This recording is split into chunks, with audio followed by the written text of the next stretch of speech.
Voilà. Donc, bonsoir, chers parents.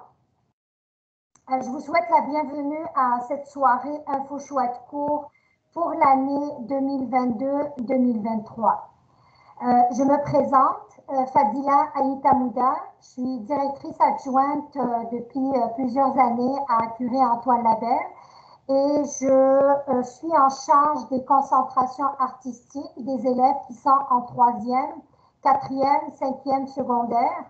J'ai également les groupes mesures d'appui en mathématiques, secondaire 3 et secondaire 4.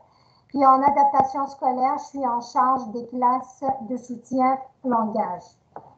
Je coanime la soirée avec notre conseillère en orientation, Virginia Latulippe, qui prendra la parole dans quelques minutes. L'objectif de la rencontre de ce soir, c'est de vous informer sur le processus de choix de cours afin de vous permettre d'accompagner votre enfant et ainsi faire un choix éclairé dans le cadre de cette opération, donc opération choix de cours. Je vais partager mon écran pour la présentation.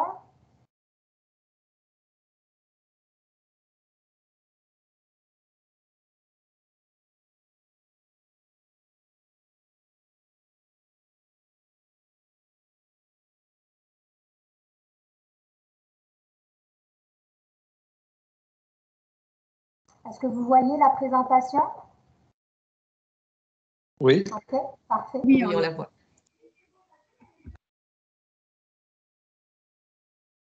Je vais mettre en mode... Voilà. C'est parfait comme ça. Donc, pour ce qui est du plan de la présentation, au fait, avant de commencer avec le plan, je tiens juste à préciser que... On va parler aussi des voies de sortie. Désolée de vous déranger, là, mais on entend les deux présentations en même temps. Nécessairement réguliers, là, qui peuvent, on peut avoir toutes sortes de sorties après le secondaire 3. Et,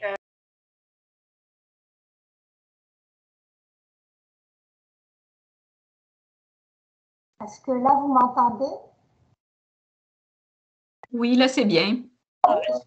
On vous entend, mais on entend aussi la présentation du 3e secondaire en même temps. Je ne sais pas comment ça peut arriver. Oh là là, les joies de la technologie. Ah, j'ai jamais vu ça, que les deux salles d'attente se côtoient.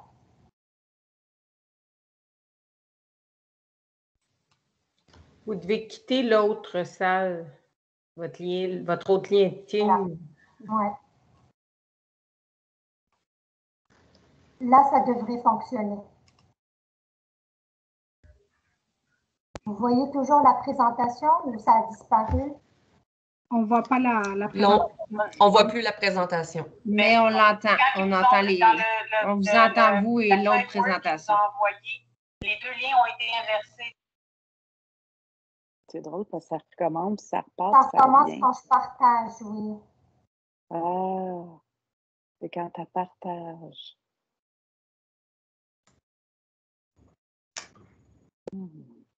Peut-être juste vous déloguer et vous reloguer. Ouais. Complètement. Fermer Teams complètement, le réouvrir pour re-rentrer.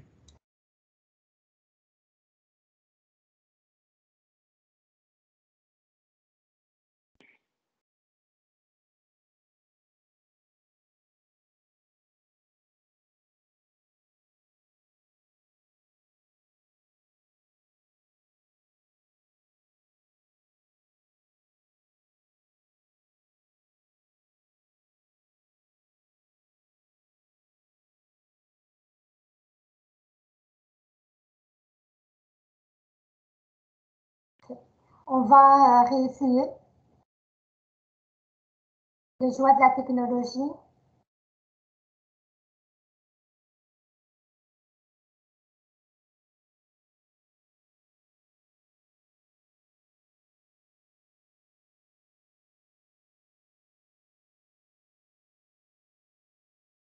Est-ce qu'on voit mon écran?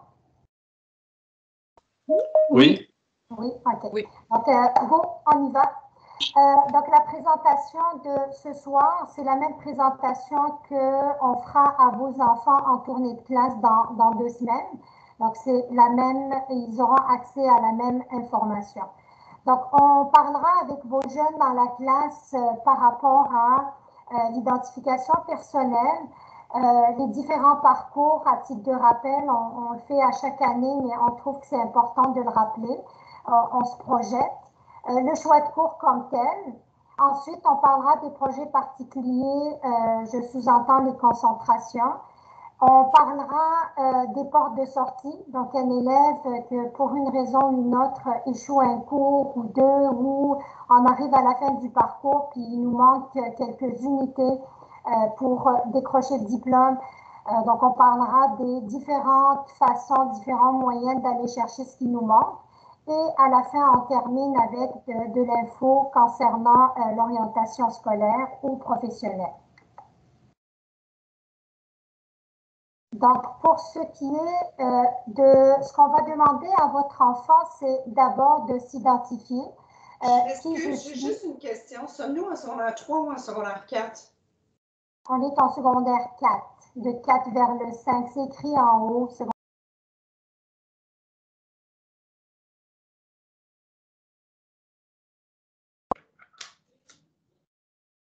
Vous êtes en mute. Je n'entends plus, madame.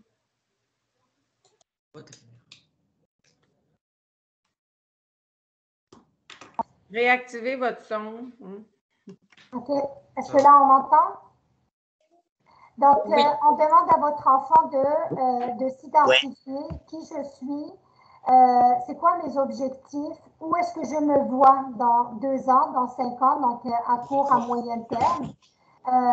Et ça permet de se projeter et en même temps de faire un choix éclairé par rapport à son choix de cours. Donc, je vais aller faire un choix en fonction de mes objectifs, en fonction de qu'est-ce que je veux faire plus tard. En même temps, c'est le moment de l'année où on va faire le bilan de la première étape. Donc, on vient de finir une étape, le bulletin, on a déjà les résultats, on s'est fixé des objectifs en début d'année. Donc, c'est le moment de faire une pause, un arrêt, puis de se dire où est-ce que je suis rendue dans l'atteinte de mes objectifs. Si je les ai atteints, ben bravo, on félicite notre jeune et on l'invite à poursuivre les efforts, à maintenir le cap et à maintenir les réussites. Sinon, si on ne les a pas atteints, nos objectifs, tout est encore rattrapable. Donc, on se retrousse les manches, on met des moyens de l'avant, puis comme équipe école, on est là aussi pour accompagner les jeunes dans l'atteinte de ces objectifs.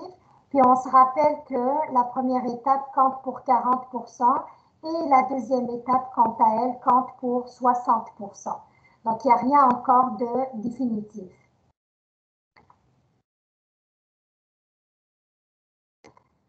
Pour maintenant les différents parcours, je laisse la parole à Virginia, conseillère en orientation, pour vous parler des différents parcours. Parfait. Merci beaucoup, Fadila.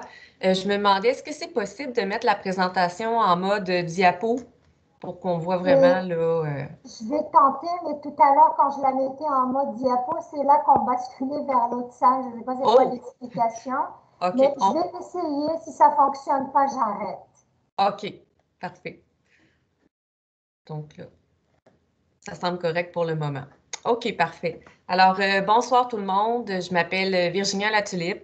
Je suis conseillère d'orientation à Curie-Antoine-Labelle. C'est ma 2e année à l'école. Cette année, je me promène, là, je me divise entre Curie-Antoine à 3 jours et je fais aussi le pavillon La Tour à 1 journée.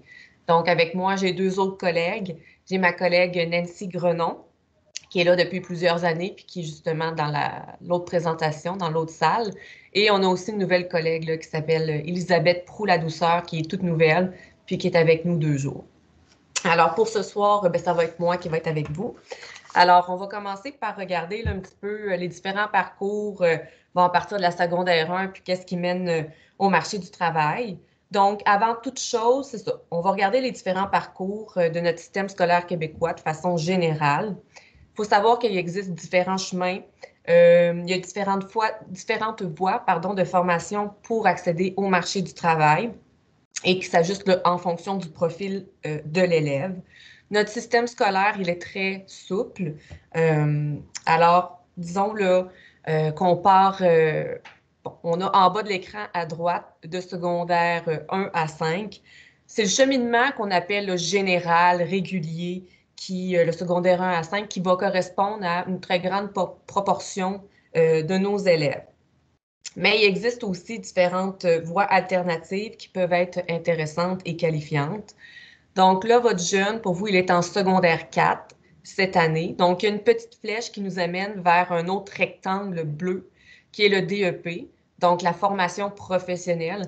Ça peut être aussi là, un cheminement intéressant pour un jeune. Donc, ce sont vraiment des formations plus courtes, plus axées sur le pratique, qui sont d'une durée de 6 mois à 2 ans et qui mènent directement au marché du travail. Je vais en reparler un petit peu plus là, en détail à ma prochaine diapo. Faut savoir qu'avec un DEP, donc, et en complétant certains préalables de niveau secondaire, c'est possible d'accéder au cégep. Donc, ça, je vais en parler un petit peu plus tard dans la présentation. Alors, donc, le DEP, c'est ça. On a la petite flèche pointillée qui monte vers le cégep. C'est ce que je vous expliquais. Avec certains préalables puis un DEP, je pourrais aussi avoir accès au cégep. Donc, pour ce qui est de la voie collégiale, au-dessus, qu'on a en jaune et en gris, évidemment, ça va me prendre mon diplôme d'études secondaires pour pouvoir accéder à la voie collégiale. Donc, au cégep, il y a 2 grands cheminements possibles. Donc, en jaune, du côté droit, j'ai le cheminement préuniversitaire et de l'autre côté, en gris, j'ai le cheminement technique. Donc, les deux, comment ça fonctionne, la différence?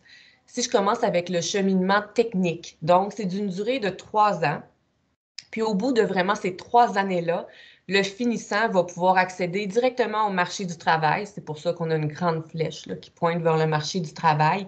Puis il va être apte, il va pouvoir exercer son rôle de technicien technologue. Donc, des programmes techniques, là, il y en existe au-dessus d'une centaine dans différents secteurs d'activité.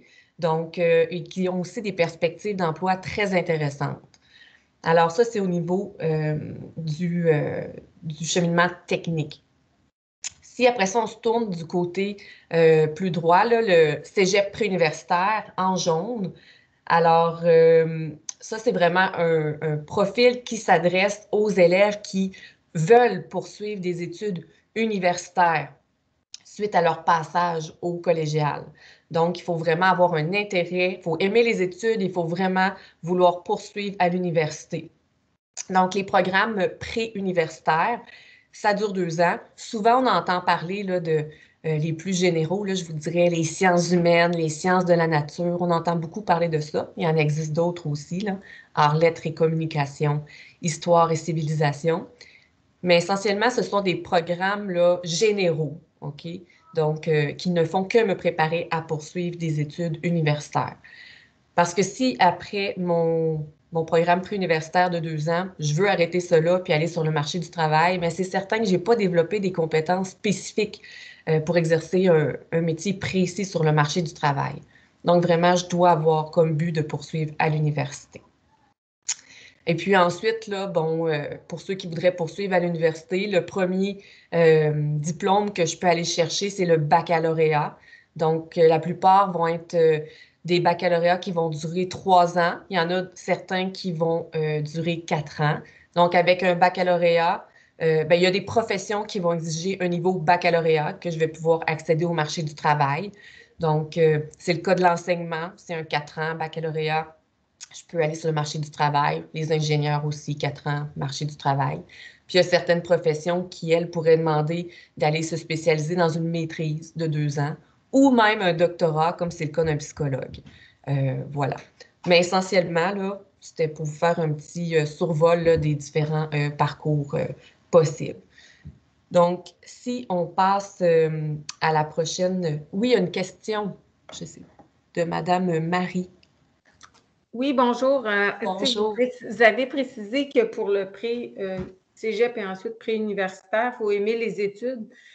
Puis moi, je mets un bémol là-dessus parce que me semble que je vois la face de ma fille d'entendre ça. S'ils ont la même présentation, qu'elle va dire « Oh, moi, j'aime pas tant les études, peut-être je vais aller au cégep. » Parce que c'est peut-être juste une remarque de faire attention qu'on dit que pour ce choix-là, il faut absolument aimer les études. Là. Je dirais plutôt que c'est quand on sait ce qu'on veut puis qu'on a un but pour l'université. Là. Oui, c'est bien d'avoir le but. OK. C'est peut-être dans la façon, mais c'est sûr que l'élève doit quand même aimer le fonctionnement de l'école, c'est-à-dire aimer faire des travaux écrits, aimer faire de l'apprentissage en classe avec un enseignement magistral, travaux d'équipe. C'est surtout ça. C'est dans cette optique-là là, qu'on le voit. Là. Il faut aimer quand même être... faire des études, faire les travaux qui vont être demandés, parce que c'est sûr que ça va être le fonctionnement, là. C'est ça. C'est qu'en secondaire 4, bien souvent, c'est rare qu'ils aiment beaucoup, beaucoup les études. Ben, il y en a, mais bon. C'est juste une remarque. Je vous remercie. Okay. Merci. Donc, si on passe à la prochaine diapositive, je reviens un petit peu plus au niveau de la formation professionnelle. Donc, tantôt, j'en ai parlé brièvement. Mais c'est important, je trouve, d'aller un petit peu plus vous outiller à cet effet-là. Donc, les programmes de la formation professionnelle vont mener à l'obtention d'un DEP, un diplôme d'études professionnelles. Il faut savoir qu'il en existe aussi des DEP, plus d'une centaine au Québec. Puis à Laval, à notre centre de services scolaires, on en a plus d'une cinquantaine. Donc, on a vraiment une belle offre de services aussi. Oui, les programmes de la formation professionnelle vont toucher, c'est sûr, on entend souvent parler le secteur de la construction, c'est vrai, mais ce n'est pas seulement le secteur de la construction. Donc, ça touche aussi des programmes dans différents secteurs d'activité qui peuvent être autant du domaine de la santé, des arts, de la vente, de l'administration, puis restauration. Bref, j'en nomme comme ça, là, mais il y a une très grande variété. Donc, oui, la formation, le dit tantôt, elle est courte, 6 mois à 2 ans. Donc, c'est très pratique. Donc, c'est des formations dans lesquelles les élèves vont développer des connaissances puis des compétences très concrètes, pratiques, qui vont directement être en lien avec les exigences là, du marché du travail. Donc, pour les préalables, il y a certains programmes de formation professionnelle qui vont exiger de la 3e secondaire au niveau français, anglais et mathématiques. Ce sont toujours ces 3 matières-là qui vont être exigées pour accéder à un DEP. Donc, avec un secondaire 3 en français, maths, anglais, j'ai accès à certains programmes de formation professionnelle. Mais je suis un petit peu plus limitée. Par contre, la plupart des DEP, des programmes de formation professionnelle, vont demander du secondaire 4 en français, maths, anglais. Il y a une seule exception, là, à ma connaissance, qui est le programme de santé, assistance et soins infirmiers, SASI, pour devenir infirmier, infirmière auxiliaire, où là, on va demander le français de 5e secondaire. Donc, voilà. Puis, c'est sûr que si j'ai mon diplôme d'études secondaires, eh bien, merveilleux, j'ai accès à tous les DEP. Ensuite de ça, c'est un petit peu pour les parcours. Donc, ici, on vous fait un rappel. On juge important de vous rappeler quels sont les critères pour obtenir le fameux diplôme d'études secondaires. Donc, il y a vraiment 2 éléments essentiels à considérer. Les unités. Donc, on a un certain nombre d'unités à accumuler. Et il y a aussi des matières qui sont obligatoires, que l'élève doit absolument réussir pour avoir son diplôme. Alors, au niveau des unités, donc, l'élève doit cumuler 54 unités au minimum de 4e et de 5e secondaire, dont au moins 20 de ces unités-là proviennent de 5e secondaire. Donc, au terme, là, à la fin de sa 5e année secondaire, il doit minimalement avoir accumulé 54 unités. C'est un minimum. Donc, comment ça se calcule un petit peu les unités? C'est qu'à partir de la 4e secondaire, il y a un nombre d'unités qui va être rattaché à chacune des matières à l'horaire de votre enfant. Puis quand l'élève est en réussite à la fin de l'année, bien, les unités se déclenchent. Et puis là, ça s'additionne. Pour exemple, un élève en 4e secondaire au régulier qui va être en réussite de tous ses cours à la fin de l'année scolaire pourrait accumuler 34 unités. Puis après ça, s'il s'en va en 5e secondaire, puis qu'il est au régulier et qu'il réussit encore tous ses cours, il pourrait finir avec un total de 70 unités. Donc, à son dossier. Donc, voyez-vous que ça peut être beaucoup plus que 54 qui est le minimum. Et j'apporte un petit peu votre attention sur, on écrit bonification au dossier, 64 unités recommandées.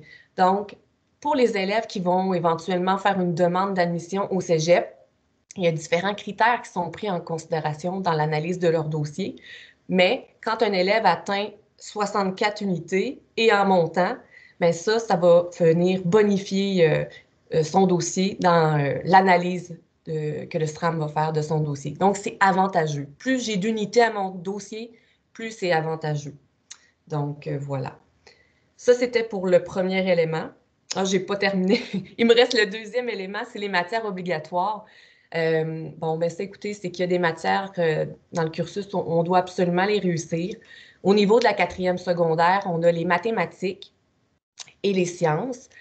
Pour ces deux matières-là, je veux juste porter à votre attention que ce sont des maths et des sciences régulières. Donc, maths et sciences régulières, ce sont les critères le minimum là, pour obtenir le diplôme d'études secondaires. En 4e secondaire, cette année, votre enfant va aussi avoir besoin de l'histoire de 4e secondaire. Et l'art obligatoire à 2 périodes aussi, j'aime le rappeler, c'est une matière obligatoire. Donc, on parle de l'art art plastique, art dramatique, art multimédia, danse. Ce sont des matières obligatoires. Si l'élève est en échec, ben, il ne peut pas faire de cours d'été en art. Alors, voilà. Puis, pour l'année prochaine, en 5e secondaire, alors le français, l'anglais de 5 et l'éducation physique ou l'éthique. Un des deux est demandé en tant que matière obligatoire. Mais évidemment, chacun de ces cours-là vaut 2 unités. Donc, si votre enfant réussit les deux, ben, c'est avantageux, puis ça lui donne plus d'unités.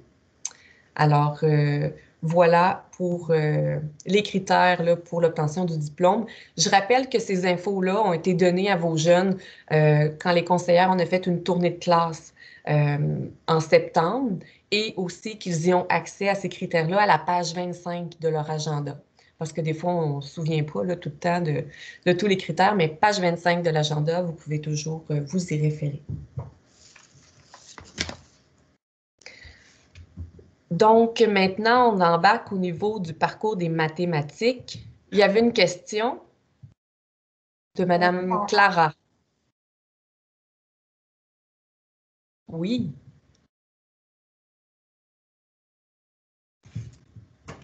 Est-ce que Mme Clara, vous voulez nous poser votre question?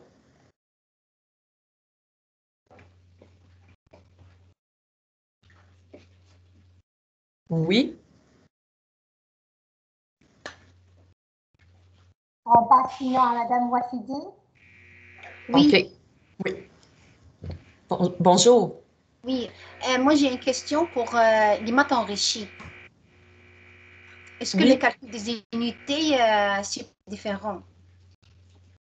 Pour les unités, oui, c'est certain que quand un élève fait des matières enrichies de maths ou de sciences ou même de l'anglais enrichi, il y a des unités supplémentaires aussi qui sont accordées. Donc, oui. Et pour les autres matières, c'est les mêmes là qui sont obligatoires? Français, anglais et les autres matières sont aussi obligatoires pour qu'ils réussissent? Oui. Donc, toutes les matières que j'ai énumérées précédemment, là, la dernière diapositive, c'était les matières qui sont obligatoires pour l'obtention du diplôme d'études secondaires. OK. Merci. Ça fait plaisir. Alors, on poursuit. OK. Alors, au niveau du parcours en mathématiques, on va essayer de décortiquer la bête un peu. Il y a différents éléments. Donc, si on commence du côté gauche, là, mathématiques CST de 4e secondaire, donc il est possible que votre enfant soit présentement en mathématiques régulières de 4e secondaire. Si tout va bien, alors le cheminement régulier va être que l'année prochaine, il va pouvoir poursuivre en mathématiques régulières de 5e secondaire. Donc, ça pourrait être une situation. Pour un élève qui est en mathématiques 4e secondaire et qui, malheureusement, vivrait un échec à la fin de l'année. scolaire. Alors, à ce moment-là, vous pourrez soit aller en cours d'été pour reprendre le cours et ensuite, en 5e secondaire, faire ses CST de 5. Mais ça pourrait aussi être possible qu'ils le reprennent tout simplement donc l'année prochaine. Ça pourrait être possible parce que les mathématiques de régulière de 5e secondaire ne sont pas obligatoires. Mais c'est sûr que si un élève est en 5e secondaire et qu'il reprend ses maths de 4e secondaire, bien là, ça va l'amputer de 4 unités. Mais ça peut quand même être quelque chose de possible. Alors, au niveau des mathématiques CST là, régulières de 4 ou de 5, essentiellement, ce que ça fait, c'est que ça nous prépare vers, disons, des techniques là, plus du domaine de l'humain, le domaine des arts, au niveau préuniversitaire, tout ce qui est les sciences humaines, arts et lettres, tout ça, on y a accès avec nos mathématiques régulières. Ensuite de ça, votre enfant pourrait aussi prendre là, le CST de 5e secondaire, donc maths régulière de 5e, et avec la partie enrichie de 4e secondaire. C'est possible de faire ça l'année prochaine à Curie-Antoine-Labelle. Donc, si toutefois, il voulait aller chercher sa portion enrichie de 4e secondaire, ça peut être avantageux pour différentes techniques administratives, là, entre autres, donc techniques informatiques, techniques de comptabilité, gestion, ou sinon comme la technique de l'architecture qui, elle, va vraiment exiger là, le TS de 4e secondaire. Alors voilà. Si on va du côté droit de la diapo, peut-être que votre jeune est présentement en mathématiques enrichies de 4e secondaire. Alors, s'il est en réussite à la fin de l'année, il pourra poursuivre dans le cheminement de mathématiques enrichies de 5e secondaire, qui sont les SN qu'on offre, sciences naturelles, qu'on offre à Curie-Antoine-Labelle.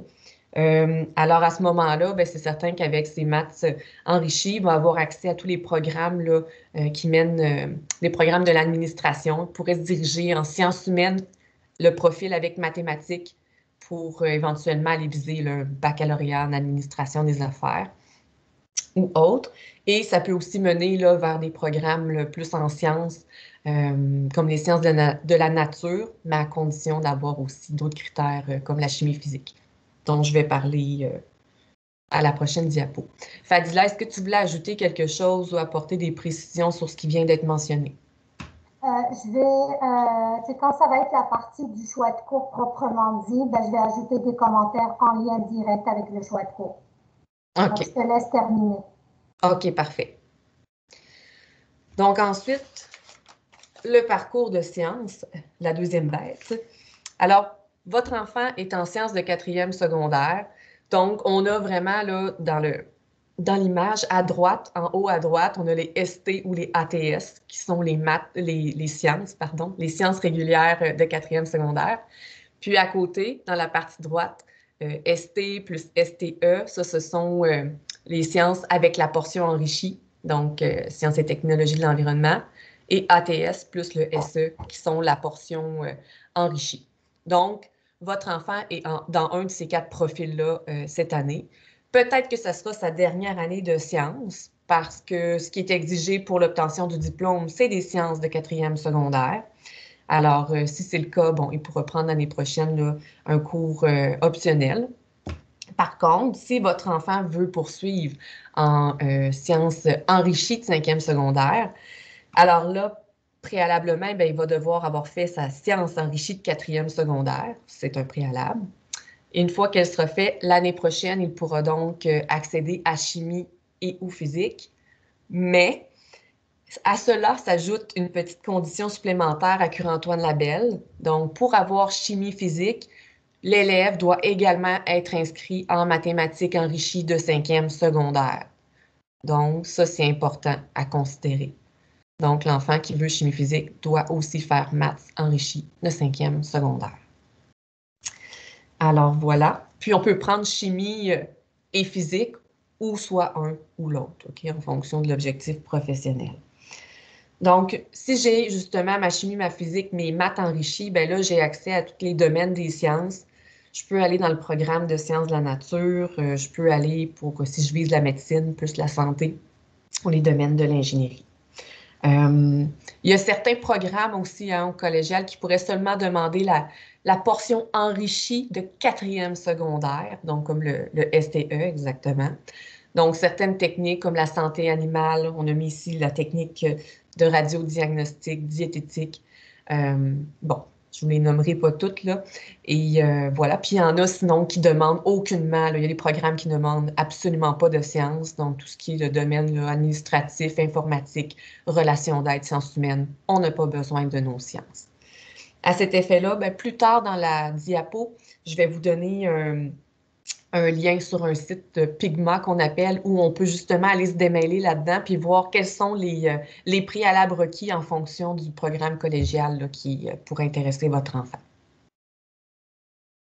Alors, voilà pour le parcours de sciences. On a 2 mains levées, Madame Wafidi et ensuite Madame Karine Laurent. Madame Wafidi, est-ce que c'est une ancienne main? C'est à vous, Madame Laurent, Karine.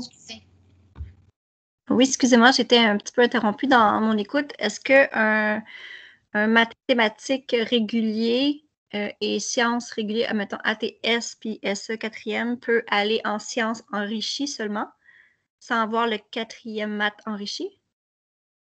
Là, je ne suis pas certaine d'avoir bien compris la question. Un sciences régulier avec maths régulier, est-ce qu'il peut... Sciences régulier, attendez, avec maths régulier, oui. OK, de 4e secondaire, les deux. Oui. Est-ce qu'il peut aller en sciences enrichies? L'année prochaine. En secondaire 5, vous voulez dire? Oui. Il peut aller en sciences enrichies, mais de niveau 4e secondaire. Donc, il peut aller chercher le volet enrichi de la 4e année. OK, merci. Comme il peut faire aussi en secondaire 5 en même temps, le volet enrichi de mathématiques 4e secondaire. OK, merci beaucoup.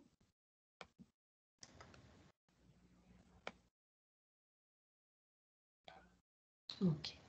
Alors, on poursuit. Alors ici, ce qu'on veut apporter à votre attention, c'est que, bon, le choix d'un parcours en sciences ou en mathématiques enrichies doit quand même être en lien avec les intérêts de l'élève, avec ses objectifs professionnels, ses grandes aspirations. Oui, d'un certain côté, d'avoir les matières enrichies, c'est sûr que ça va apporter une certaine bonification au dossier pour l'admission au cégep. Ça donne des unités supplémentaires. Puis oui, ils reconnaissent là, au SRAM que ce sont des matières un petit peu plus exigeantes, donc une petite bonification qui est faite là, dans l'ensemble du calcul. Mais il y a plusieurs choses là, qui vont être calculées au SRAM pour établir là, la cote finale de secondaire de votre enfant. Et c'est au-delà des matières enrichies, c'est quand même la moyenne générale qui va être regardée. Donc, tout ce que les cours que l'élève a fait en 4e et en 5e secondaire. Donc, la moyenne générale aussi, elle a une importance particulière. Je vous expose une situation, là, je vous donne un exemple d'une technique, la technique policière, OK? C'est un classique. La technique policière, c'est une technique très populaire, très contingentée, donc il y a beaucoup trop de candidats pour le nombre de places disponibles. Ce programme-là n'exige aucun préalable enrichi. OK? Il n'en exige aucun. Tout ce qui est demandé, ça va vraiment, ils vont se baser sur la moyenne générale de 4e et 5e secondaire. Puis il faut à peu près avoir, là, je dirais, entre 80 et 85 de moyenne générale pour accéder. Donc, si un élève a pris des cours de maths et de sciences enrichis, mais que ça a été très exigeant pour lui, ça a été très difficile, donc qu'il est soit en échec de ces matières-là ou qui atteint le seuil minimal de 60 %, malgré la bonification que ça pourrait donner, ça va faire baisser la moyenne générale. Tandis que si cet élève-là avait simplement pris des cours réguliers, avec des cours optionnels qui rejoignent plus ses intérêts, eh bien là, ça aurait pu avoir pour impact d'augmenter sa moyenne générale. Et là, ça pourrait être plus gagnant pour accéder au programme qu'il vise. Donc, ça, c'est dans le cas de techniques policières, mais c'est dans le cas de des techniques humaines, techniques d'éducation spécialisée, techniques de travail social. Parfois, ce sont des techniques contingentées, populaires, plus difficiles d'accès, mais qui ne demandent pas de préalable enrichi. Donc, c'est un élève qui fait des préalables enrichis, mais qui tire de la patte, là, qu'on peut dire c'est très difficile pour lui, ça pourrait aussi avoir un effet plus négatif et baisser la moyenne. Donc, tout ça pour dire qu'il faut vraiment peser les pour, les contre. Quand l'élève veut aller faire les enrichis, il doit le faire par intérêt, puis il doit aussi avoir les aptitudes et la discipline pour pouvoir aller faire les cours. Donc, voilà. Donc, on pèse les pour, les contre, les intérêts, les forces de votre jeune, ses aspirations aussi professionnelles. Parfois, là, si un élève se force trop à aller dans les matières enrichies, le danger possible, ça pourrait être que ça le démotive, qu'il trouve ça difficile. Donc, ça le démotive, ça fait diminuer ses notes et parfois, ça s'étend aux autres matières. C'est pas ce qu'on souhaite non plus. On veut le garder motivé. Si votre jeune a plutôt un intérêt dans des domaines plus de sciences humaines, d'enseignement, de relations d'aide, il aimerait ça aller en psychologie, il aimerait ça aller en droit, dans le domaine de la communication, ce sont tous des domaines qui ne nécessitent pas de sciences et de maths enrichies. Donc, c'est juste de se poser la question, est-ce que c'est vraiment nécessaire à ce niveau-ci? Est-ce qu'on s'embarque dans ces cours-là?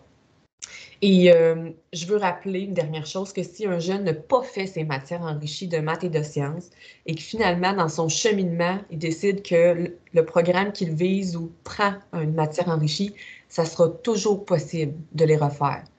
Donc, en pont, à notre centre de service scolaire, c'est possible d'aller à l'éducation des adultes.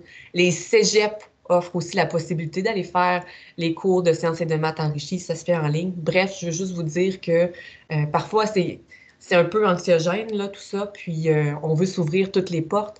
Mais sachez que si toutefois, l'élève n'a pas pris d'enrichi, qu'il réalise qu'il en aurait besoin, il pourra toujours aller chercher ses préalables dans différents établissements.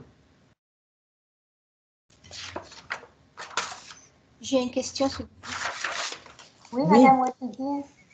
Oui, mettons que quelqu'un a réussi sa 4e en maths enrichi et en 5e, il veut changer en régulier, que ses notes, sa moyenne n'était pas forte, là, disons 79, fait que ça ne va pas mener pour lui, là, il n'est pas satisfait, fait qu'il veut faire le 5e en régulier.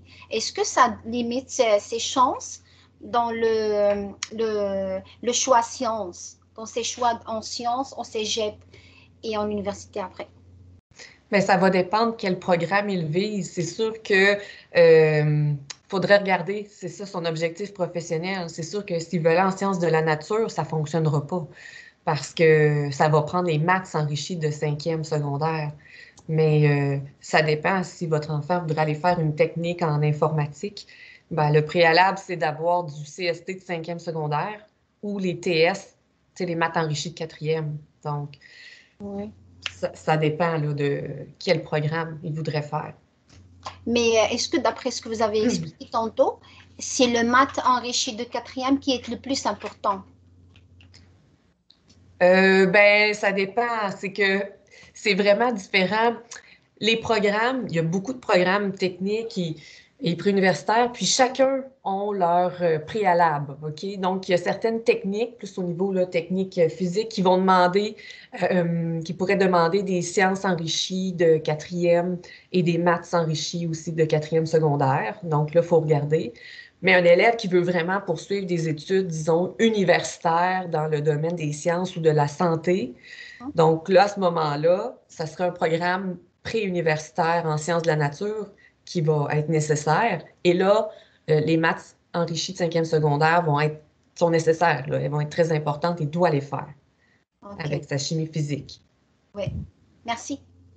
De rien.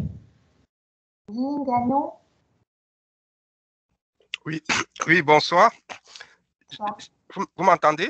Oui. Oui. Supposons j'ai mon jeune qui en 4e secondaire, concentration, sciences.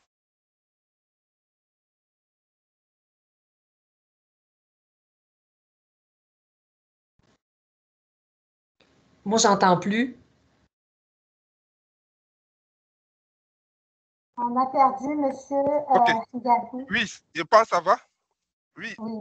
Je voudrais savoir s'il y a une note minimale pour les matières de concentration sciences pour continuer, par exemple, pour continuer dans la même concentration au secondaire 5. Je m'explique. Supposons qu'il a au secondaire 4, il passe avec peut-être 65 en mathématiques et en sciences aussi, là, 65. Est-ce qu'il va continuer dans cette concentration-là au secondaire 5?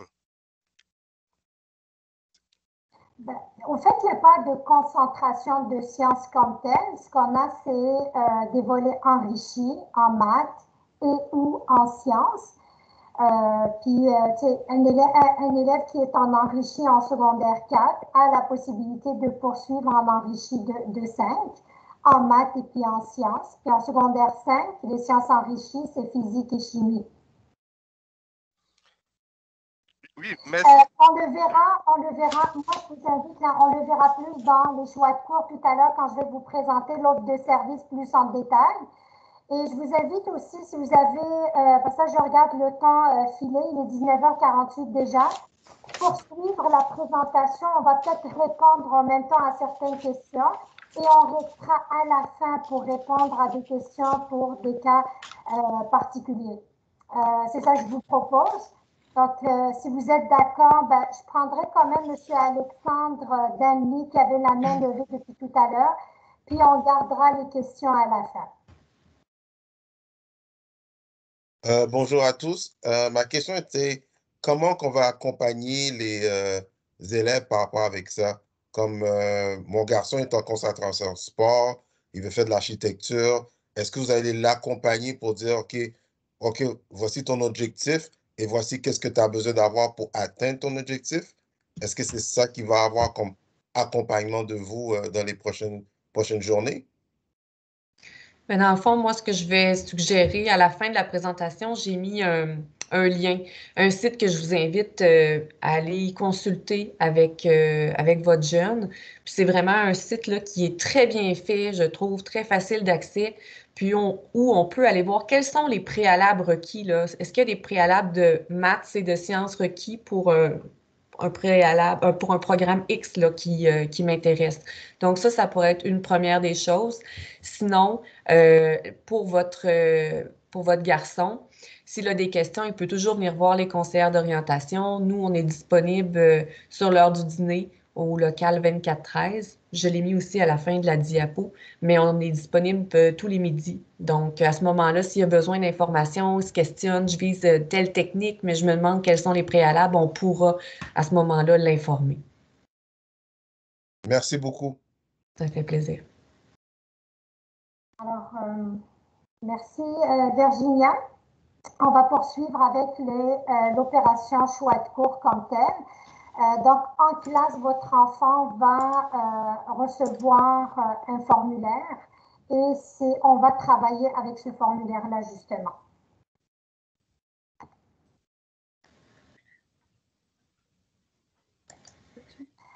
Première des choses, on va faire peut-être un rappel à votre enfant comment aller calculer le nombre d'unités, parce qu'on parle depuis tout à l'heure de nombre d'unités.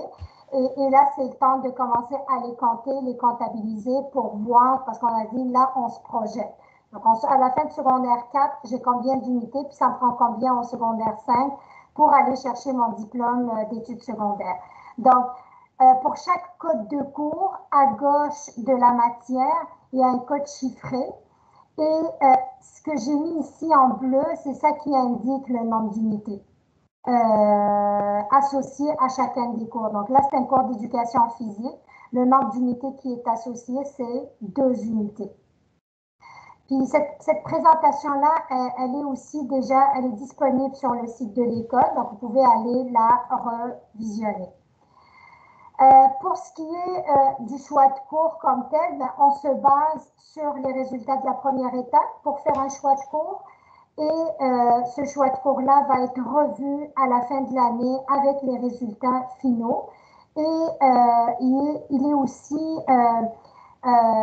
associé, ben, il est aussi associé à qu'est-ce que je veux faire comme choix de cours au cégep, ou choix de programme au cégep. Donc, je vais choisir mes cours en fonction de où est-ce que je me projette, où est-ce que je me vois au cégep, dans quel programme, puis c'est quoi les préalables. Donc, 2 choses à considérer, résultats de l'élève et puis les souhaits de l'élève pour le cégep.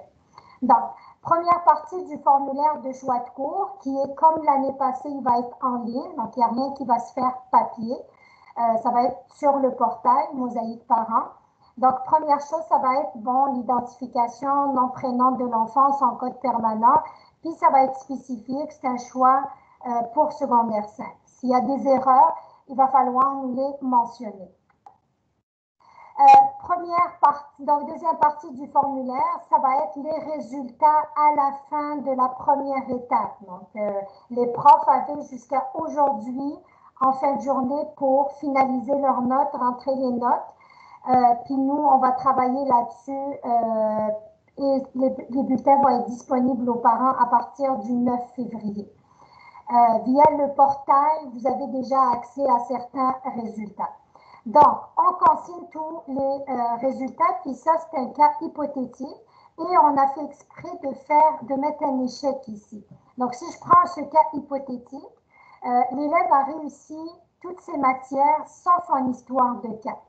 L'élève, actuellement, il est en échec, et c'est ça qui va déterminer la prochaine étape, qui est le choix de cours. Donc, à cette étape-là, les cours sont générés automatiquement sur le formulaire. C'est les cours obligatoires, c'est les cours de base. Donc ça, tous les élèves vont avoir ces cours-là. Donc, si je prends le cas hypothétique de tout à l'heure, l'élève va avoir à son choix de cours toutes des matières de secondaire 5. Donc, si vous regardez ici, c'est 5, éduc, éthique, monde contemporain, français. Par contre, en histoire, l'élève n'a pas réussi son histoire de 4, donc je vais le remettre dans son choix de cours, ce cours d'histoire-là. Maintenant, si à la fin de l'année, l'élève réussit son cours d'histoire de 4, je vais le retirer de son choix de cours et je le remplacerai par un cours d'option et je vais aller voir c'était quoi les choix de l'élève par rapport au cours d'option.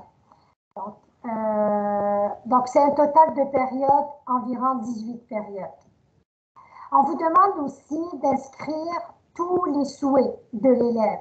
Même si actuellement, avec le portrait actuel que j'ai, il y a certains choix de cours que je ne peux pas faire, mais il faut que je le mentionne quand même pour que nous, on le considère dans notre planification, dans notre organisation. Si le portrait change la fin de l'année, on va s'ajuster. Mais si le portrait ne change pas, mais au moins, on l'a prévu dans notre organisation. Premier choix de cours que vous aurez à faire, c'est au niveau de l'anglais. J'ai 2 offres de cours par rapport à l'anglais, donc anglais enrichi ou anglais régulier. Et là, on demande de cocher un de ces cours-là. Alors, un élève qui est déjà dans un cours d'enrichi, s'il a 60 et plus, automatiquement, ça lui donne accès à un cours d'anglais d'enrichi du niveau supérieur. Un élève maintenant qui est en anglais régulier et qui souhaite avoir de l'anglais enrichi l'année prochaine, il peut choisir anglais enrichi, mais là, il y a 2 conditions auxquelles l'élève doit répondre. L'élève doit avoir 85 et plus en anglais régulier cette année. Et je mets aussi une condition, c'est selon les places disponibles. Donc, l'élève, ça se peut qu'il ait 90 ou plus, mais que je n'ai pas de place parce qu'on va prioriser les élèves qui sont déjà en enrichi en continuité. Sauf que si c'est ça le souhait, il faut le demander. Pour les choix de cours en mathématiques, Virginie l'a expliqué tout à l'heure, mais c'est là que vous comparant comme élève, que vous avez un choix à faire.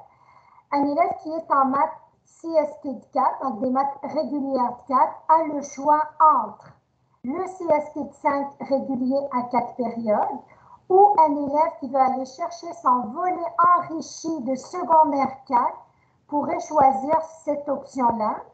C'est un 6 périodes au lieu de 4, comme ici. Le 2 périodes de plus, c'est pour aller travailler en classe le volet enrichi de secondaire 4. Donc, le cours se fait dans le même groupe, c'est le même enseignant et il fait les 2 programmes en parallèle avec l'ajout des 2 périodes. Donc, la fin de l'année, l'élève va avoir son examen école de fin d'année en CST5 et il aura accès à l'examen ministériel de enrichi secondaire 4. S'il réussit tout, ben, il va avoir 6 unités. Sinon, un élève qui est en enrichi de 4e secondaire a réussi son enrichi de 4e secondaire, 60% et plus, ben, il peut redemander des maths enrichies en 5e secondaire, et ça, c'est un 6 périodes au lieu d'un 4 périodes au régulier ici. Dans le domaine de la science, un élève qui était en sciences régulières de 4, puis souhaite pas aller dans un programme qui demande des sciences enrichies de 5, donc physique, chimie, il n'aura plus de cours de sciences à son horaire. C'est terminé. Sinon, un élève qui est inscrit en maths enrichies de 5 a réussi ses sciences de 4 enrichies, ben, pourrait faire un choix chimie, physique. Puis là, j'attire votre attention aussi, l'élève, il peut choisir un des deux. Je ne suis pas obligée de choisir les deux. Et je vous ramène encore une fois à pourquoi je fais ce choix de cours-là.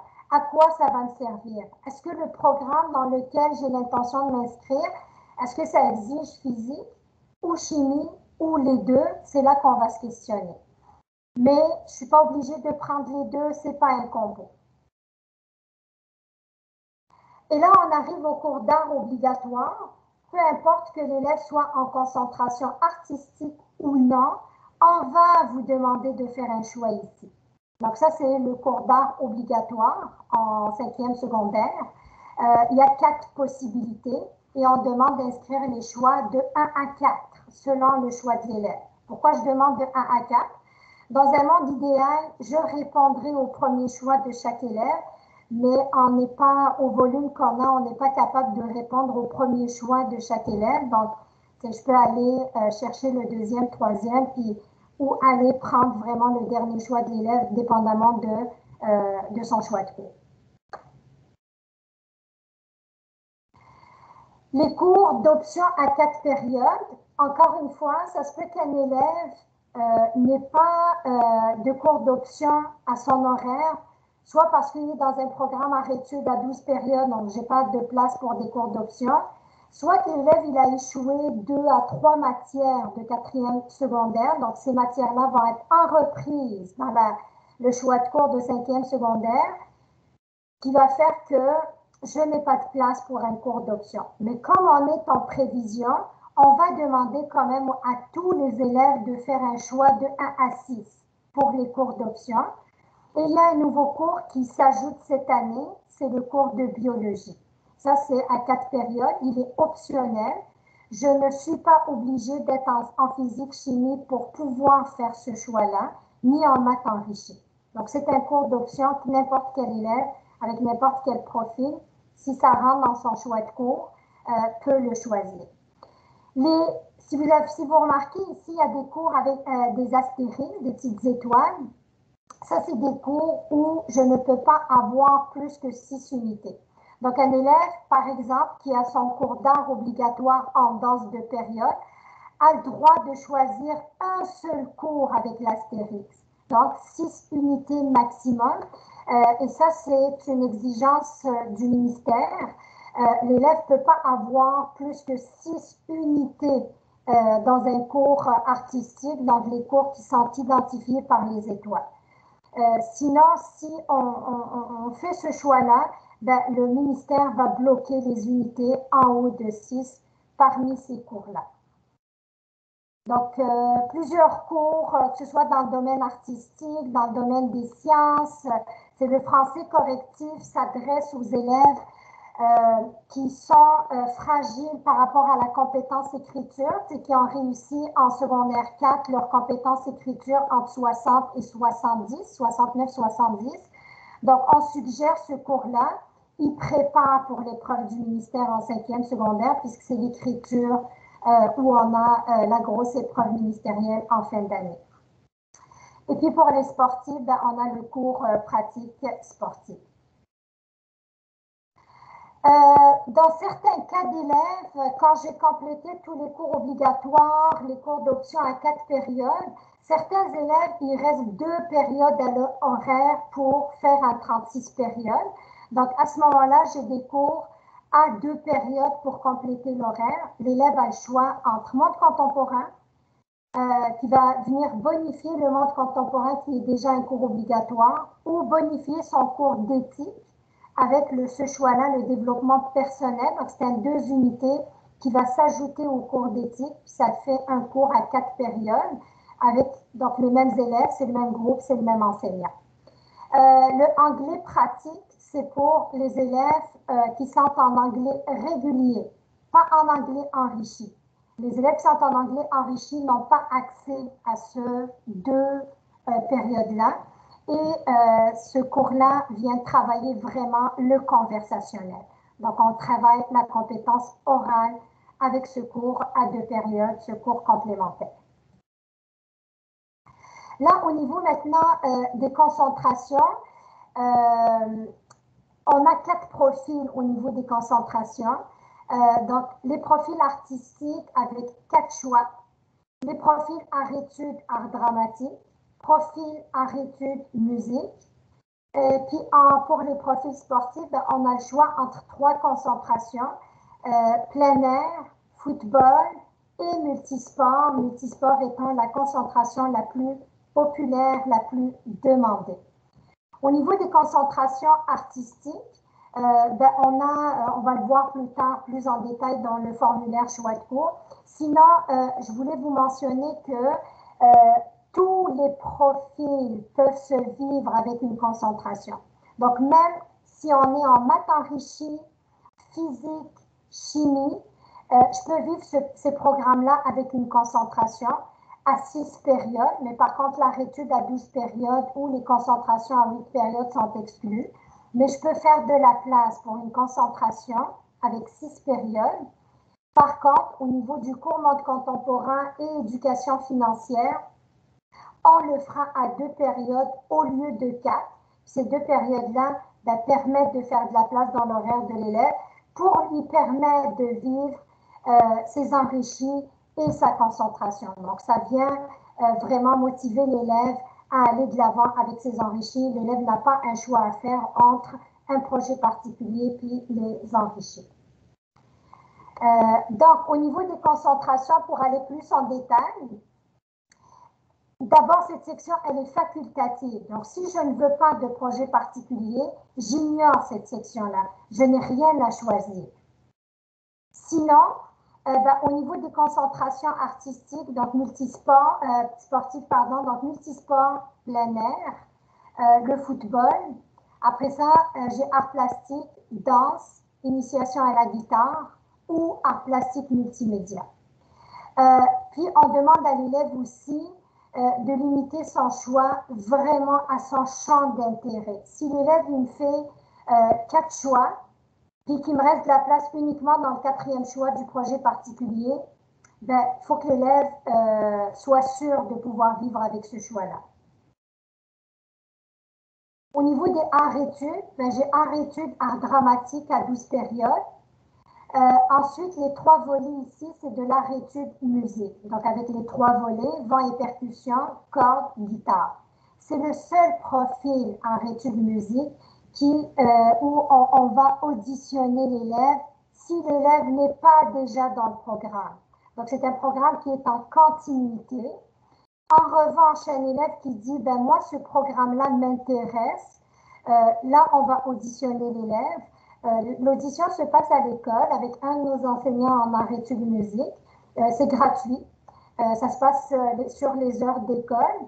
Et on veut juste s'assurer que l'élève a un niveau avancé dans la maîtrise de l'instrument de musique pour pouvoir intégrer le groupe, que souvent ces élèves-là, ça fait plusieurs années qu'ils sont dans le programme. Donc, leurs compétences au niveau de la maîtrise de l'instrument de musique et on est rendu à un niveau supérieur. Donc, on veut juste s'assurer que l'élève soit capable d'intégrer le groupe et de suivre et de participer aux différents concerts. Toutes les autres concentrations, tous les autres projets particuliers ne nécessitent aucun préalable. Donc, encore une fois, on finalise le choix de cours. on limite son choix à ses intérêts, parce que une fois qu'on récupère les choix de cours, ben nous, après ça, ben, on commence déjà à planifier puis à organiser nos groupes pour l'année prochaine. Donc, moi, si j'ai un groupe, j'ai déjà créé un groupe en art plastique à 30 élèves. Puis après ça, j'ai 25 élèves qui viennent me voir pour me dire, ben, finalement, je change d'avis, je ne peux pas aller, je ne veux plus de ce programme-là, mais je ne peux pas fermer le groupe. Donc, l'élève doit être sûr du choix qu'il fait. On va parler rapidement des portes de sortie parce que Virginia, on a déjà parlé un peu tout à l'heure. Donc, à l'heure qu'il est rendu, on va y aller rapidement. Et comme je dis encore une fois, cette présentation-là est disponible sur le site de l'école.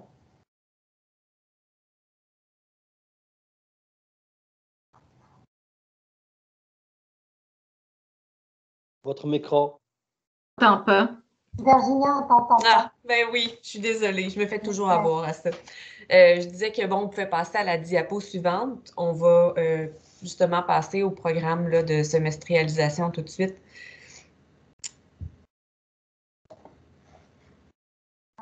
Oui. Donc, bon, le programme de semestrialisation, pour vous expliquer, là, on offre ça au pavillon Latour. Donc, le pavillon Latour, ça fait partie de Curie-Antoine Labelle, mais c'est un établissement, c'est une petite bâtisse là, qui est à part, là, qui est située sur le boulevard Sainte-Rose, tout près. Donc, ça fait partie du secteur des jeunes, le pavillon Latour. Donc, à cette école-là, on fonctionne par semestre. Donc, c'est pour ça qu'on parle de programme de semestrialisation. Donc, on fonctionne par semestre. Il y a 2 semestres par année. Donc, on a un premier semestre d'automne, donc qui va être de septembre à janvier. Donc, c'est en 5 mois. Et ensuite, on a un deuxième semestre d'hiver, donc lui qui va être de février à juin. Donc, c'est un petit peu plus, c'est plus intensif, là, disons. Alors, ce qu'on peut y faire au pavillon Latour, c'est que c'est un moyen alternatif pour obtenir soit des préalables pour accéder à un DEP. Hein, je veux juste venir chercher là, mes préalables de français, maths, anglais de 4e secondaire pour accéder à un DEP X. Ça peut être ça. Ou on peut soit venir pour compléter les matières nécessaires pour obtenir mon diplôme d'études secondaires. Donc, au pavillon Latour, bon, il faut avoir 16 ans au 30 septembre. Il faut avoir réussi le niveau de 2e secondaire pour y accéder. Et nous, ce qu'on offre, c'est du secondaire 3, 4, 5. Il n'y a pas de matière enrichie, par exemple, qui est offerte au pavillon Latour. Donc, ça ici. Donc, comme je vous expliquais, là, c'est ça. On peut venir soit terminer des cours manquants pour un DEP ou pour avoir mon diplôme, mais je peux aussi venir faire ma double diplomation. Donc, c'est vraiment une possibilité d'obtenir son diplôme d'études secondaires en passant par un DEP, à condition d'avoir acquis certains préalables. Donc, c'est ça la double diplomation. Ça peut être un parcours intéressant. Je vais essayer de vous expliquer là, avec un petit exemple. Là, bon, avec la petite diapo ici. En orange, mon premier rectangle, bon, ça serait un élève qui vient faire un premier semestre. Il dit, moi, je veux venir compléter mes préalables pour aller au DEP mécanique automobile. OK, exemple. Donc, je viens chercher mes préalables français, anglais, maths de 4e secondaire. Donc, il pourrait venir faire ça en un semestre, hein, en 5 mois. C'est complété, puis il pourrait se diriger ensuite vers la formation professionnelle, puis avoir son diplôme d'études professionnelles. Mais par contre, si cet élève-là dit, ben moi, je suis intéressé par la formation professionnelle, je veux y aller, faire mon DEP en mécanique auto, mais j'aimerais ça aussi avoir la possibilité d'obtenir mon diplôme d'études secondaires, parce qu'on ne sait jamais dans la vie, parfois on peut se réorienter. Alors là, on lui dirait, parfait, tu as fait au premier semestre tes cours français, maths, anglais de 4e secondaire. On lui offrirait de revenir un 2e semestre pour compléter à ce moment-là les préalables manquants. Français de 5e secondaire et anglais de 5e secondaire. Ça serait les 2 préalables qui manqueraient. L'élève va devoir faire aussi une petite unité de cours à l'éducation des adultes. C'est plus ou moins 25 heures, assez simple. C'est juste pour qu'on transfère le dossier au secteur des adultes. Une fois qu'il va avoir terminé son semestre, qu'il va avoir fait français et anglais de 5, il il va pouvoir aller faire son DEP en mécanique automobile. Et une fois qu'il aura terminé son DEP, il va avoir son diplôme professionnel, puis aussi, il va s'enclencher le diplôme d'études secondaires. Donc, c'est ça la double diplomation. Alors, puis c'est un diplôme d'études secondaires qui pourrait tout à fait être valide pour aller aussi au collégial. Alors, c'est quelque chose qu'on offre, qu'on trouve intéressant aussi au pavillon La Tour. Donc, maintenant, si je vous parle rapidement de l'école d'été au Centre de service scolaire de Laval, bon, on le sait, là, c'est pas tout de suite, mais quand même, on offre plusieurs cours de secondaire 3, 4, 5 qu'on peut faire. Les inscriptions se font vraiment là, à la fin de l'année scolaire, là, à la fin de juin. Les cours ont lieu, c'est 3 semaines et souvent, c'est pendant le mois de juillet. Les cours se donnent à l'école Horizon Jeunesse. Qu'est-ce que je pourrais dire aussi davantage? Oui, pour avoir le droit de reprendre un cours, eh bien, on ne doit pas avoir un résultat inférieur à 50 %. Donc, c'est vraiment ce qu'on demande, là. Si un élève a moins de 50 %, ben là, il devrait aller négocier avec sa direction. Mais c'est sûr que si l'échec est trop grand, bon, eh bien là, peut-être que ça serait préférable de le reprendre, là, vraiment, pour consolider les apprentissages. Il y a aussi des ponts. Je peux me permettre, Virginia, ben oui, vas-y. Sauf pour les examens du ministère, il n'y a pas de minimum. Un élève qui est en échec peut reprendre une épreuve ministérielle l'été. Parfait, merci. Donc, sinon, il y a les ponts aussi, donc les passerelles qui sont proposées pour un élève qui était en mathématiques régulier et qui voudrait aller faire là, sa portion enrichie. Bien, c'est possible d'aller le faire. C'est pareil au niveau des sciences. Un élève qui a fait ses sciences régulières et qui voudrait poursuivre, aller faire ses sciences enrichies. Donc, il y a cette possibilité-là à l'éducation, à l'école d'été. Donc, voilà, c'est tout ce que j'aurais à dire pour l'école d'été. Puis, je poursuivrai tout de suite avec l'école des adultes. Il reste 2 diapos. Est-ce que ça te va? Parfait. Alors, à l'éducation des adultes, bon, c'est un autre service qui est offert, une autre voie de sortie. Bon, pour l'élève, là, il doit avoir 16 ans au 30 juin pour son inscription. Ça, c'est très important. Un élève qui a 16 ans au 1er juillet ne pourra pas s'inscrire à l'éducation des adultes pour commencer en septembre prochain. Donc, c'est très important. L'éducation des adultes, si un élève vise cette option-là, c'est sûr qu'on va lui demander de rencontrer une conseillère d'orientation avant pour évaluer le dossier puis vraiment voir que ça correspond bien à ses besoins. Moi, j'ai pour mon dire que quand je rencontre les élèves, je recommande souvent d'épuiser les services du secteur des jeunes qui sont offerts dans un premier temps, puis ensuite l'éducation des adultes viendra. Parce que c'est sûr qu'à l'éducation des adultes, on parle d'un enseignement plus de type modulaire. Donc, c'est pas de l'enseignement magistral qui est le mode d'enseignement auquel ils ont été habitués depuis le primaire. Donc, ça demande beaucoup d'autonomie, beaucoup de discipline. Donc, il faut vraiment regarder cas par cas si ça correspond bien à l'élève. Par contre, à l'éducation des adultes, ils peuvent avoir des belles offres de services. Ils offrent des cours de jour, ils offrent des cours de soir, puis parfois, ça peut être aussi à distance. Donc, ça peut être intéressant pour l'éducation des adultes. Puis, je terminerai avec ma dernière diapo. C'est juste ici pour vous donner des pistes intéressantes pour aller chercher de l'information scolaire, peut-être pour vous et votre jeune. En fait, vos enfants sont informés.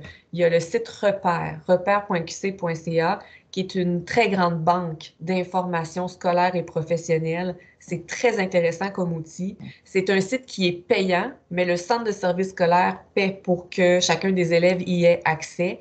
Donc, à la page 24 de l'agenda, on a là, les critères, là, comment faire pour y accéder. Et je peux vraiment là, aller voir là, différents métiers, puis il y a des fiches métiers, je peux voir qu'est-ce que ça fait, quelles sont les tâches, quelles sont les études, les qualités requises, les catégories d'employeurs.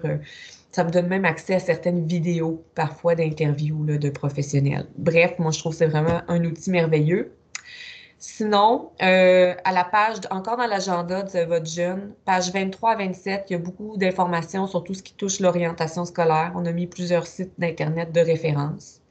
Le Classroom, ça, on oublie ça. Le Classroom, il n'existe pas. Donc, je n'aborderai pas ce point-là.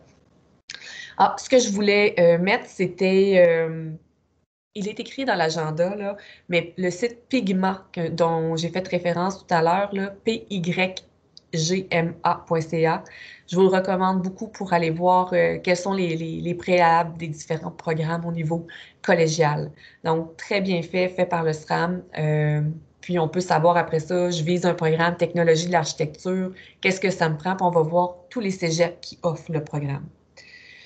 Donc, voilà, pour nous rejoindre, sinon, mon ami, il y a Nancy, Elisabeth et moi-même, les 3 conseillères.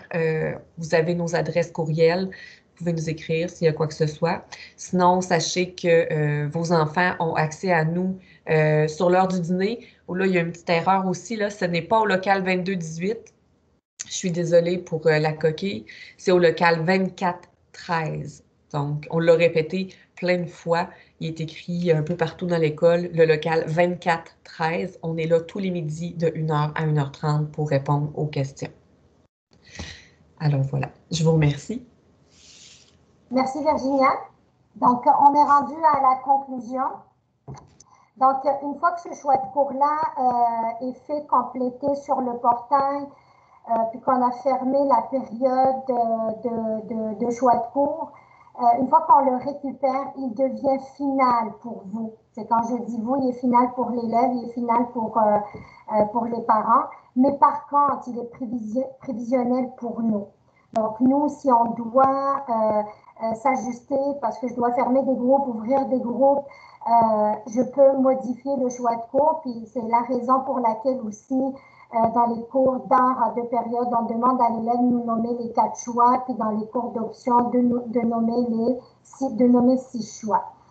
Là, par contre, où ça peut changer pour le choix de cours, c'est quand une réussite, quand il y a une différence entre une réussite et un échec entre le moment où on a rempli le formulaire et la fin de l'année. Donc, nous, on prend une photo à la mi-année maintenant. On prend ce choix de cours-là, mais on va le réviser la fin de l'année en fonction des résultats finaux. Donc, un cours qui était en échec, on le met en reprise. Finalement, l'élève a réussi, on va le retirer. Vous n'avez pas besoin de communiquer avec nous. On va le faire par nous-mêmes. Ou un élève qui était en réussite à la première étape d'un cours, mais que la fin de l'année, il a échoué, on va remettre ce cours-là en reprise. Donc, c'est dans ce sens-là qu'on dit aussi qu'il est prévisionnel pour nous.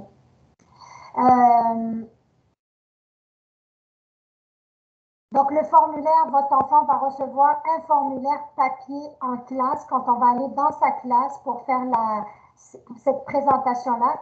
Il va recevoir un formulaire, un guide pour qu'il puisse suivre les explications avec nous. Le guide de choix de cours est sur le site de l'école. Et donc, ça va vous questionner, par exemple, c'est quoi le cours de biologie, c'est quoi ce nouveau cours-là. Vous allez trouver la description dans le guide de choix de cours. Vous questionnez sur une concentration, l'information, elle est dans le guide de choix de cours. Si vous avez besoin d'un complément d'information, vous pouvez communiquer avec l'école. Ça va être à compléter donc dans le portail. On va vous revenir avec un courriel et ce choix de cours-là, il va être confirmé, il va être définitif le mois d'août. Donc, on vous enverra si on est toujours dans le même contexte comme les 2 dernières années. Donc, la confirmation du choix de cours se fera par courriel comme les 2 dernières années.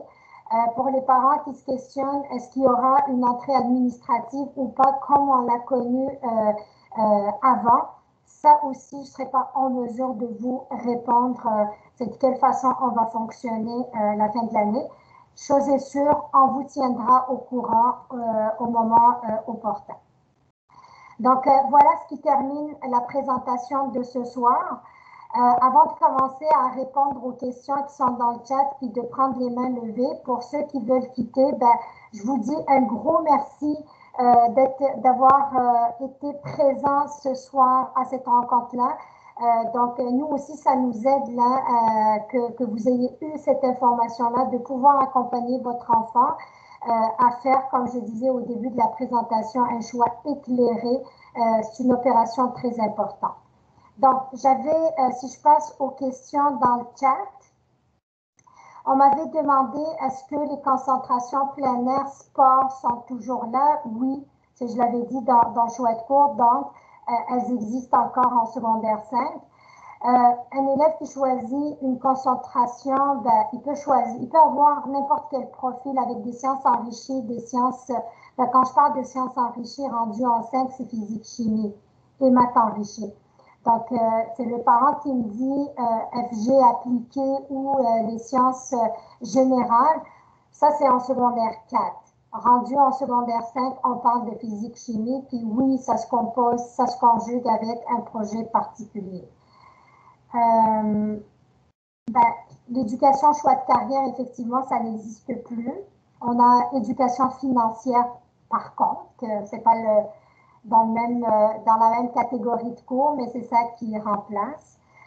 Avec ça, est-ce qu'on peut rétrograder un élève qui est en maths CST de 4, qui est en maths CST, OK, un élève qui est en réussite cette année de ses maths enrichies de 4, est-ce que je peux le mettre en CST de 5? Non, ça reste le choix de l'élève.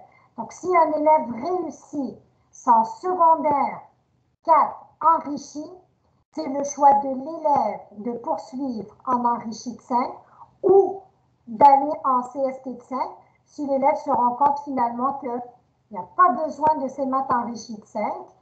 Ben, il peut poursuivre en CST de 5.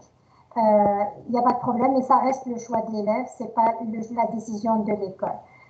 Par contre, c'est sûr, un élève qui échoue ses maths enrichies de 4, habituellement, je ne le remets pas en enrichi de 4. Je vais le mettre en CST de 4 pour éviter un autre échec. Ce qui est obligatoire, c'est les maths de CST de 4 pour l'obtention du diplôme. Donc, on va aller chercher le minimum. Voilà pour ce qui est des questions. Je ne sais pas si tu as quelque chose à ajouter, Virginia. Merci. Si je passe aux mains levées par ordre, donc Marie-Ève Thibault. Oui, bonsoir. Moi, je voulais savoir pour les élèves qui sont en... On vous entend très mal.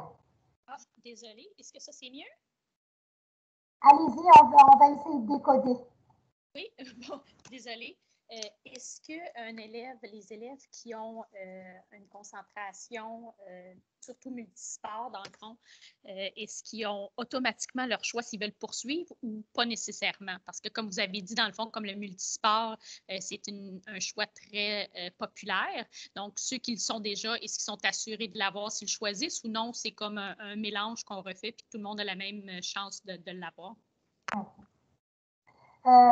Oui, pour vous répondre, c'est sûr qu'on priorise la continuité. C'est ça notre priorité. Un élève qui est en secondaire 4 en multisport a la priorité en continuité en secondaire 5 en multisport, sauf si son choix de cours ne le permet pas. C'est comme je disais tout à l'heure, un élève qui a plusieurs cours, c'est 2, 3 cours en échec en secondaire 4, une fois que je remets ces cours de secondaire 4 à son horaire, avec tous les cours obligatoires de 5e secondaire, il ne restera pas de place pour une concentration.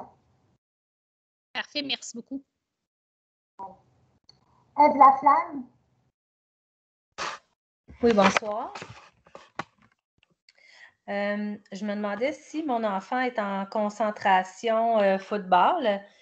Est-ce qu'il y a accès quand même à des cours à option ou la concentration comble ces périodes-là? S'il a la concentration à 6 périodes en football, il n'a aucun enrichi. Pas de maths enrichi, pas de physique, pas de chimie. Il restera de la place dans son horaire pour un cours d'option ou un cours complémentaire. OK, seulement un cours. Oui, c'est ça. Okay. Parce qu'un élève là, à qui je mets tous les cours obligatoires en 5, les cours de base, il reste dans l'horaire de l'élève à 12 périodes pour mettre des cours d'option. Donc, sur les 12 périodes, si j'enlève un 4 périodes pour le cours d'option, il me resterait de la place pour, puis je jumelle avec le cours d'éducation physique, il me resterait à 8 périodes, donc à 2 cours d'option ou un cours d'option et 2 cours complémentaires. Donc, il me resterait 8 périodes au total. OK, merci.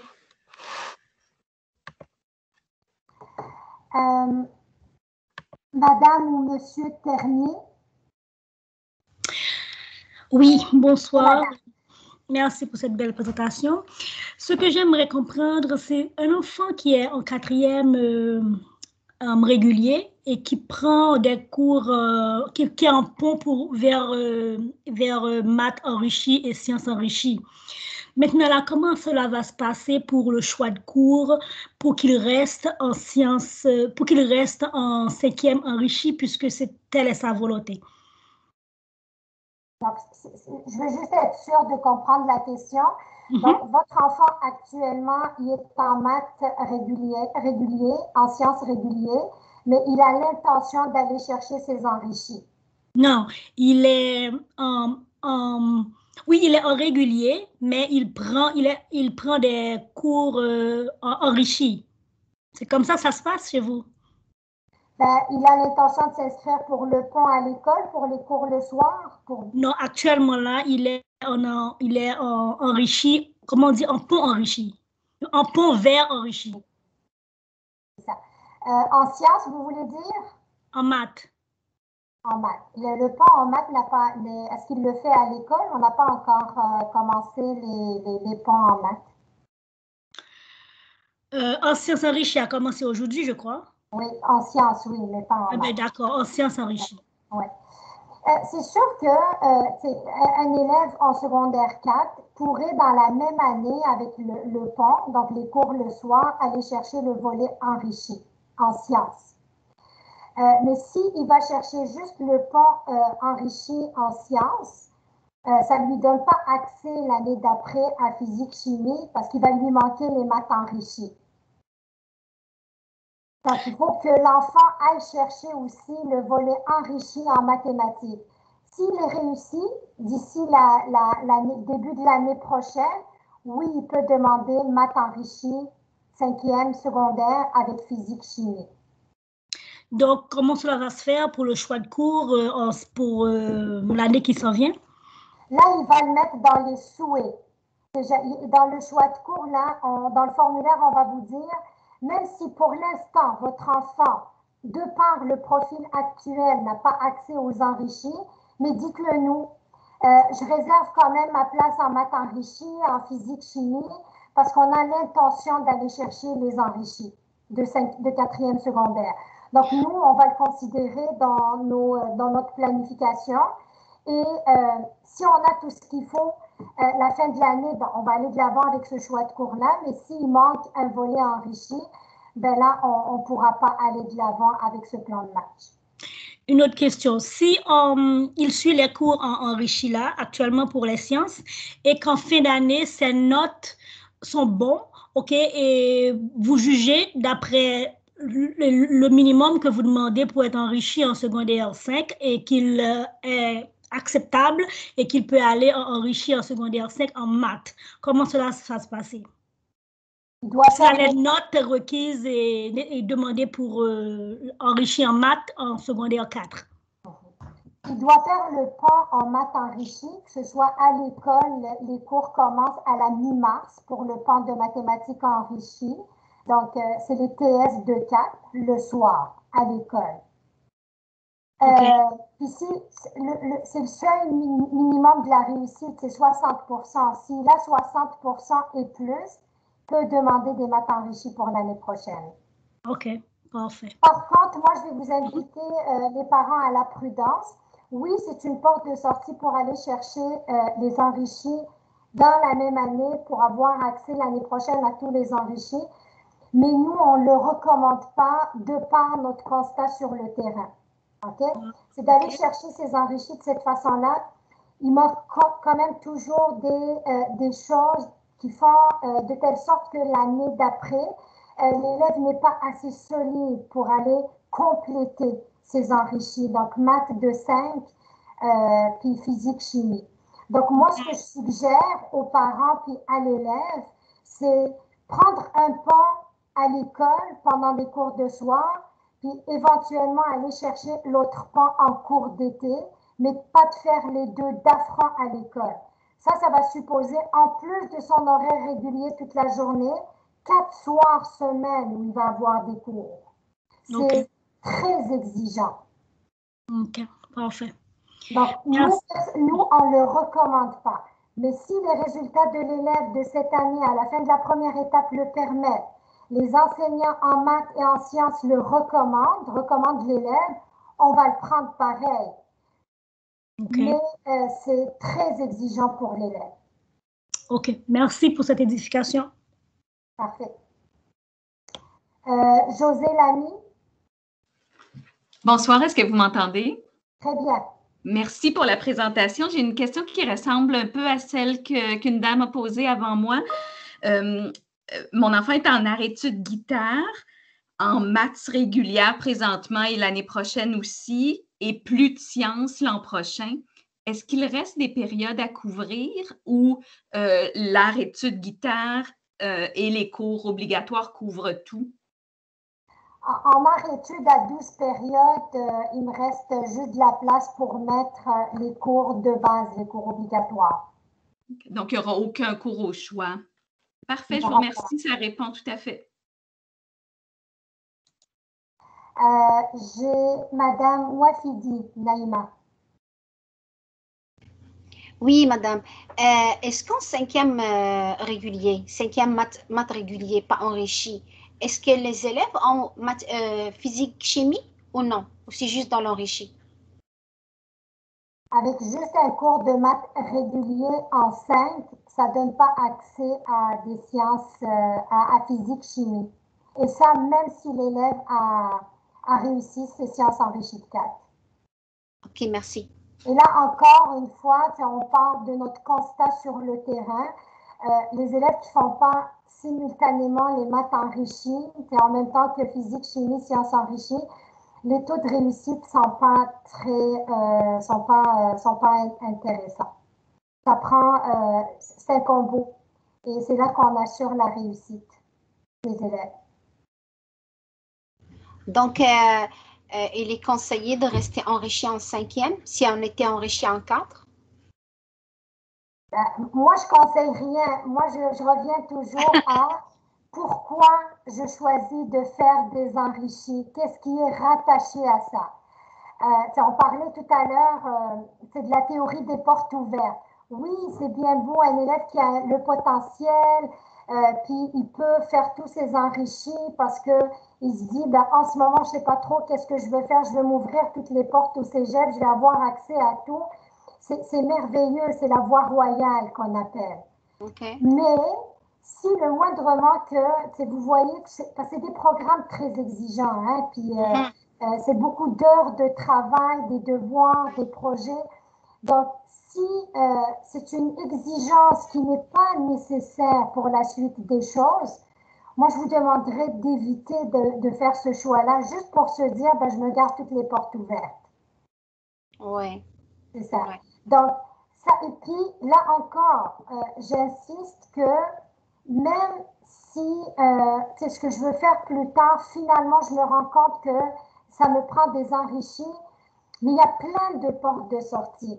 Que ce soit d'aller à Marianne, par exemple, pour les jeunes de moins de 21 ans, je peux aller à l'école à Marianne pour aller chercher mes enrichis. Je peux m'inscrire aux adultes. Il y a des cégeps qui offrent aussi ce qu'on appelle les tremplins de deck. Je peux aller chercher ma physique, ma chimie, puis mes volets enrichis de 5e secondaire. Donc, si on n'est pas sûr aujourd'hui, ben, on peut aller avec le minimum qui est requis pour avoir le diplôme d'études secondaires.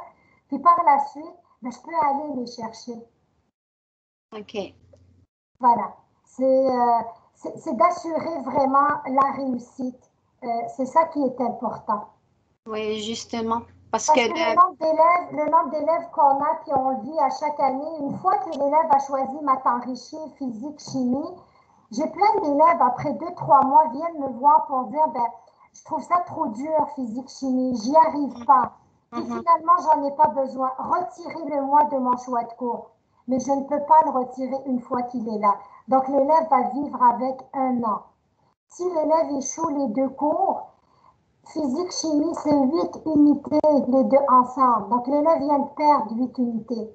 Alors qu'il aurait pu choisir 2 cours d'option plus accessibles, puis plus motivants, Il détestera pas venir le matin à l'école parce qu'il a son cours de physique ou chimie. C'est à considérer, ça aussi, ça pèse beaucoup dans la balance. Oui, c'est vrai. Parce que les maths de 3e, ça n'a rien à voir avec les maths de 4e. C'est vraiment, en enrichi, c'est vraiment tough. Fait que ça a pris beaucoup d'énergie à ma fille. Elle réussit la matière, oui, mais ça prend beaucoup, beaucoup de travail. Fait que je questionne pour qu'en 5e, on ne tombe pas dans le même, je ne veux pas dire erreur, mais c'est juste que c'est trop demandant. Et j'ai peur que ça soit le maths, puis le physique et chimie, ça va être 3 matières. Fait que c'est vraiment... Et en plus, il est en concentration sport. Fait que je trouve ça un peu... c'est pour ça que je pose des questions pour faire un bon choix, pour ne pas le regretter. Et j'influence pas. Je laisse le choix à ma fille. J'essaie d'aider, mais je ne veux pas influencer. Vous avez tout à fait raison. Puis le profil que vous venez de décrire, concentration sport avec physique-chimie, on vient aussi diminuer de moitié le nombre de périodes de monde contemporain et éducation financière. On passe de 4 périodes à 2 périodes pour laisser de la place à la concentration. Donc l'élève, au lieu de faire son cours à 4 périodes, il va le faire en 2 périodes. Les 2 autres périodes, c'est comme un hors horaire. Il y a des récupérations obligatoires qui viennent avec, il y a des travaux supplémentaires qui viennent avec pour rencontrer les exigences du programme. Donc, c'est une autre surcharge de travail qui s'ajoute sur les épaules de l'élève. Donc, vraiment à considérer dans votre choix tout ce qui vient avec. Il y a des élèves qui ont de la facilité puis peuvent composer avec tout ça. C'est merveilleux. C'est comme je dis, c'est la voie royale. Mais si c'est pour finalement échouer 1 ou 2 cours puis réussir à 60 un enrichi quand je peux réussir un régulier à 80, 90, ça peut faire une différence par rapport au choix futur des programmes. Donc, encore une fois, la personne ressource est la conseillère en orientation. Quand vous avez ce genre de questionnement-là, vous avez les informations, les coordonnées validées avec la conseillère en orientation. Invitez votre enfant à aller les rencontrer. Elles sont disponibles tous les midis à l'école pour valider. Donc, on a le temps, avant les choix de cours, d'aller chercher toutes ces réponses-là. OK. Merci beaucoup. Merci. De rien. Monsieur Alexandre Dali. Oui, ma question, c'est par rapport avec le cours d'anglais enrichi. Ça fait longtemps que mon fils se met toujours en enrichi. Il y a la possibilité de le faire, mais c'est comme si le programme est contingenté. Y a-t-il beaucoup d'élèves qui sont en enrichi anglais qui fait que la possibilité à d'autres, ils ne peuvent pas y rentrer? Au fait, en anglais enrichi, c'est ça, je parle de continuité. Les élèves qui, on va y aller avec les élèves qui nous arrivent de polyjeunesse, secondaire 2 à secondaire 3. Les élèves qui sont déjà en enrichi anglais sont en réussite, demandent à être en anglais enrichi, ils sont priorisés pour la continuité. Et après ça, on va combler avec les places qui restent. Actuellement, je suis à peu près à part égale, nombre de groupes réguliers puis nombre de groupes enrichis. Je suis à peu près au même nombre de groupes, c'est un peu plus au niveau du régulier. Un élève qui est en enrichi, réussi, va toujours avoir la priorité. Donc, il va être en continuité si c'est ça le souhait de l'élève. Après ça, durant l'année, la fin de l'année, on a des élèves qui ne veulent plus des enrichis. On a des déménagements. On a des échecs aussi en anglais enrichi. Donc, ça, ces situations-là permettent de libérer de la place en enrichi. Donc, on va aller chercher ceux qui ont eu au régulier 85 et plus. Je ne sais pas si je réponds à votre question. Oui, vous répondez à ma question, mais ça veut dire aussi que si mon fils, à un moment donné, aimerait prendre le grade d'anglais enrichi, il va falloir qu'il le fasse à Marianne ou à une autre école.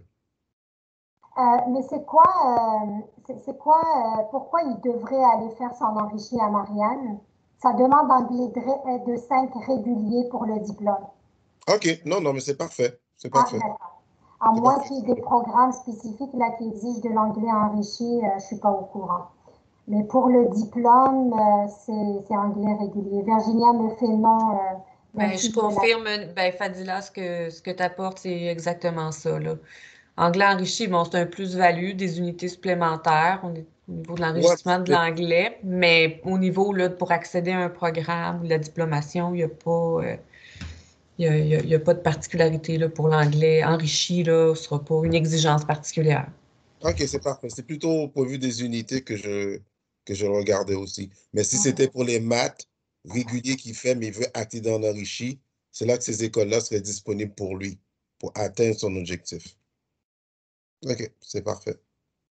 Donc, si je regarde, j'ai plus de mains levées. Dernière question que j'ai dans le chat, c'est est-ce que tout le diaporama est accessible quelque part? Oui, il est accessible sur le site de l'école avec le guide de choix de cours qui donne une description des différents projets particuliers, mais aussi des cours d'option. Donc, ça vous permet d'avoir une idée c'est quoi tel ou tel cours. Puis, vous avez aussi des cours vidéo promotionnels, si je peux appeler ça comme ça, de nos différentes concentrations. Donc, ça vous donne aussi une idée comment se vit un projet particulier à l'école. Voilà, tout ça, donc ça va être sur le site de l'école, anglais choix de cours 22-23. Vous allez trouver toute la documentation à ce niveau-là. Je pense qu'on a terminé. J'ai plus de questions, j'ai plus de mains levées. Pour les parents qui sont toujours là, ben, je vous dis encore une fois merci. Et n'hésitez pas à communiquer avec nous si vous avez des questions. On est disponible, les conseillers en orientation également. Le cours qui se concoupe en 2 périodes pour vivre une concentration et physique, chimie, maths enrichie, c'est monde contemporain et éducation financière. Monde contemporain, à la base, c'est 2 périodes. Éducation financière, c'est 2 périodes. C'est un cours. Donc, on va venir mettre chacun de ces cours à une période. On couvre de 50%. Le temps n'est pas le programme.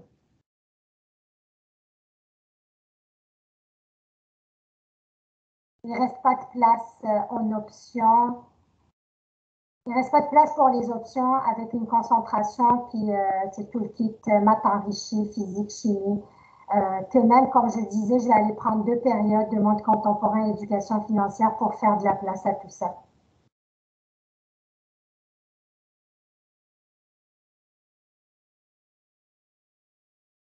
Voilà. Je pense qu'on a fini. Bonne soirée tout le monde.